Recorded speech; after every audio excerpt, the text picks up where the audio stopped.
Welcome to 5 Good Minutes. You're listening to today's inspirational message on the book of Mark with Bryce Vaught. Welcome to day 5 of our journey through Mark's Gospel in chapter 9. This will be our last day in chapter 9 as we cover verses 42 through 50.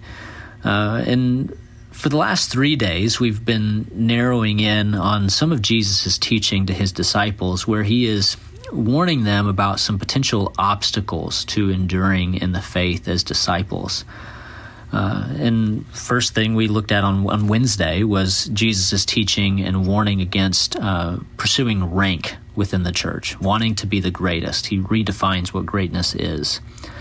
Then Jesus warns against rivalry within the church, people of faith, that we often make opponents out of people who aren't opposing us, and that if they're not against us, we should be for them.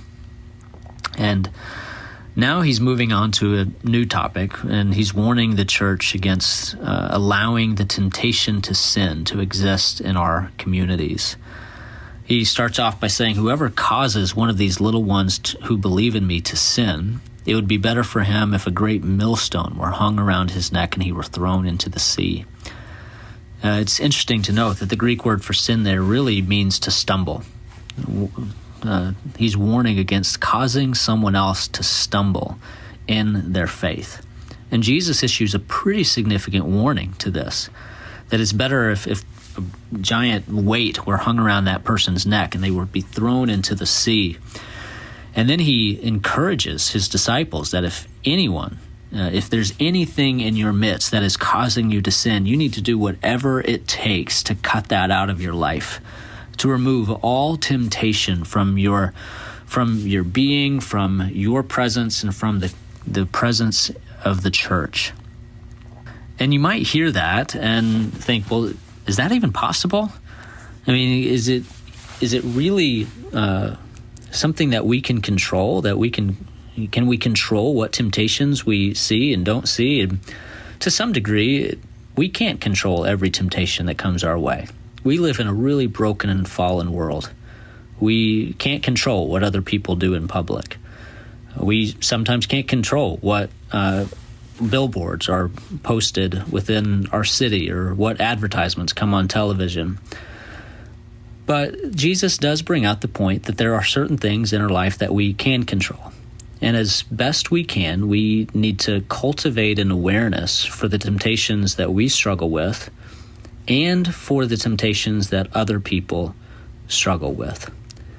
That it's not just about removing temptations for ourselves, but as best we can, we want to avoid putting temptations in the path of the people we're in community with.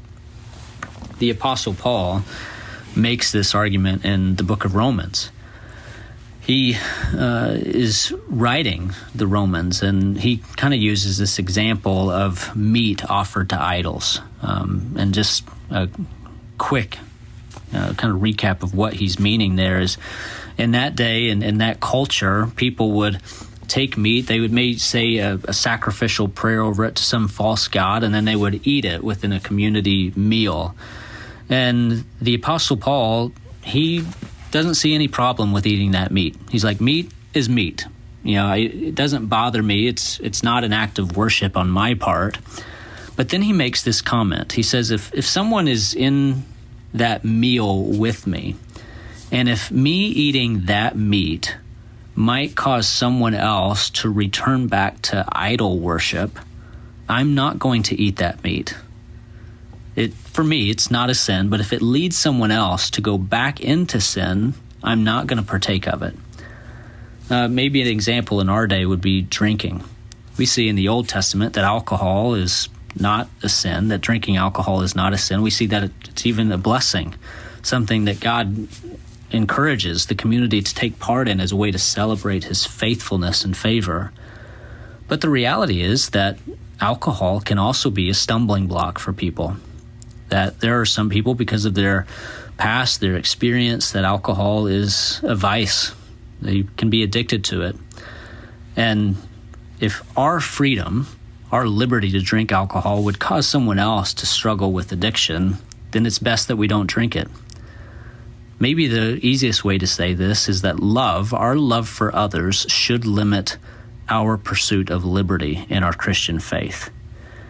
That as much as we can, we need to know and love the people we're in community with so that we can, as Jesus says, be salt, that we can help preserve one another in faithfulness and obedience and righteousness, to be a faithful disciple in the midst of all the brokenness that we experience in this world. Hope you've enjoyed going through Mark chapter 9, and we'll see you next time. Thanks. Thanks for joining us here today. There's a lot of great content to explore on Orchard Hill Plus and on the Orchard Hill main feed from the weekend. Have a great day.